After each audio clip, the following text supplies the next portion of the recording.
Hi everybody, it's Mommy of Two, Wife of One. It's October 20th, 2015 at 5:22 p.m. And this week's video is all about holiday shopping.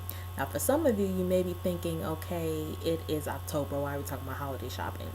But for others who are close to, I guess, me being, anal and like to plan and all that stuff, I start my holiday shopping in September because I do not like long lines. I don't like waiting to the last minute. It just drives me crazy. So, if you are like me and you want to do your shopping a little earlier this year, I have some tips to help you. Number one, make a list of everyone you plan to buy for. Now, for some of you, it may just be the people in your household, your significant other, your kids. Other people may buy for their parents, may buy for that crazy aunt, that really insane uncle. Or you may do like my family used to do, where we would we'll pull names out of a hat for all of the cousins and the aunts and the uncles, and you'd have to buy something for that person and all that stuff. But I think it helps if you physically see how many people you need to buy for. That can kind of also help you learn to budget for your Christmas shopping this year as well.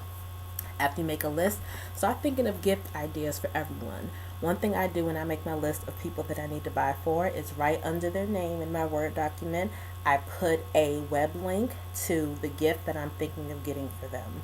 It could be a pair of pajamas, it could be a book, it could be a chair or, some jewelry or whatever it is. But I put the web link there to remind myself of where I saw that particular item, and also I can continuously click to that link to see if the item is still available and to see if the price has gone down or gone up or whatever. But I think again it helps you to stay organized with what you plan on getting people and how much you want to spend. And people give us hints all the time of stuff that they need for the holidays, not even need for the holidays, but just in general, without meaning to do it. May just casually say that, oh man, I saw this great purse the other day, but oh, I don't want to get it. And we need to remember that when you're buying Christmas gifts for someone, it's give them something that you know they want and give them something that you know they need. A lot of times we as people will make sacrifices, especially when you're a parent. You make sacrifices and don't necessarily get the fun things that you want because you want to make sure your kids don't do without, which is good and very responsible and very respectable. Continue to do that. However, Christmas time is the time, and your birthday is the time to ask for those things that you want that are just fun, but you don't necessarily need. So don't be afraid to ask for them. Don't be afraid to drop some subtle or not so subtle hints to people to say, you know what, I've been meaning to catch up on my reading and I have this Kindle and I would love a gift card for this Kindle. That would be amazing. So don't be afraid to do that. Also, excuse me, research where to shop. And I said this before when I said I put links behind people's names to remind myself of where to get things from. I'm definitely a bargain shopper. I try to find the least expensive place to get what I want for people because again that helps with your budget. And for some people I don't want to spend as much as I'll spend for others. Like for the kids, I try not to spend too much. My personal Christmas list, I have, let's see, 1, 2, 3, 4, 5, 6, 7 children that I buy for. It's definitely a lot. I have my 2 children. I have my 2 goddaughters. I have one of my goddaughters, her 2 siblings, and then I have my nephew. So obviously I don't have to buy for all of them, but I try to buy something for all of them, even if it's something really small. But, I try not to spend as much on the kids as I would on the adults. So, but when I do buy stuff for the kids, I definitely research where to go to get what I want to get them. Like for one of my goddaughters last year, I got her, if I can remember correctly, one thing I know I bought her was a journal because I'm a full believer that every young girl should start writing in a journal early, writing about what they did that day, how they felt about what happened, writing down their fears, their whatever. I had a diary when I was younger and I wanted both of my goddaughters to experience writing in a journal. So that's one of the things that I got her. And obviously, you can get journals from anywhere. But I like to research where they have the best looking journals, which ones have the most pages, price wise, how much will it cost to ship, and all that stuff. So don't be afraid to do this research. And I think that it's a lot easier to do the research online. That way, you're not driving from store to store to store comparing prices, especially if you already know what you want to get people. The next tip I want to give you is, hold on while I scroll on my Word document. The next tip is to buy the smaller items first. These can be the stocking stuffers, or like I said, the things for the kids, like toys or, like a little car or book or something like that. Buy all of those first, because obviously those are going to be least expensive than some of the bigger items that you may get later. Like for some people, maybe buying them a new TV, might buy them a new car, which is all well and good. If you have money like that, more power to you. But I always suggest to buy the smaller items first. The big items I would save for Black Friday, if you shop on Black Friday, or Cyber Monday. For those of you that aren't that aware, Cyber Monday are basically Black Friday deals that are solely on the internet.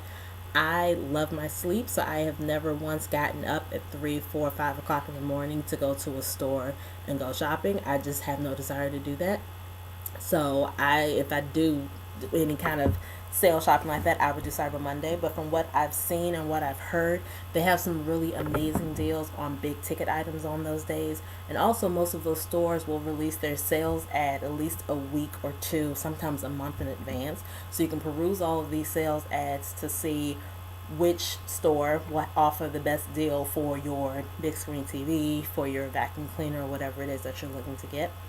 And my final tip is, remember, this is the season of giving. And it's not just about giving gifts to the people that you love. It's about giving to those who are less fortunate as well. If you have the time or the inclination, volunteer at a homeless shelter. Feed the hungry. Donate some coats to people, to a shelter. One thing that I like to do is I do a lot of my shopping through Amazon.com. And Amazon has this wonderful feature that I love. Is Amazon.com / the word smile. If you type that into your browser, Amazon will allow you to pick the charity of your choice. I think that the charity has to sign up with Amazon. You basically pick the charity of your choice, and whatever you purchase through Amazon.com, as long as you have that / smile thing, whatever you purchase that day, that year, or whatever, Amazon will donate a portion of what you've spent to that charity. And it's a really easy way to give back. The charity that I choose and that I've actually been using for the past year is Mocha Moms Inc., because that's the organization I'm a part of and I love it. So if you don't know a charity that you want to donate to, feel free to type in Mocha, MOCHA, Moms with an S, Inc., INC, as the charity of choice on Amazon.com / smile. If you don't want to do that, obviously put in your own charity, but definitely take the time to do something for those who are less fortunate. God has blessed a lot of us with great paying jobs, and we're able to provide these wonderful gifts for our spouse, our friends, our family, our children, whoever. And unfortunately, everyone isn't as blessed as some of you are. So I would say do your best to give to those who need it and those who would normally receive something. So those are my tips for holiday shopping for this year. I pray that all of you are safe with your shopping. I pray that you'll be very smart with your spending. Don't spend so much that obviously you're going to be in debt. It's really not that serious. If you don't have the money this year to buy something for someone, make a gift. You could write a poem. You could create a card. You could just give a hug. I mean, you don't have to buy something for people, and even if people are upset, they'll get over it. They'll be okay. It's really not about how much money you spend. It is about being there for your family, spending time with them, loving on them, and just enjoying life. That's what it's about. So hopefully these tips help you out, and I will see you all next week. If you have any topics that you would like me to address in this video series, please send me an email. It's mom of two, TWO, wife of one, the number one, @gmail.com. So hopefully I'll hear from you guys soon, and I'll see you next week.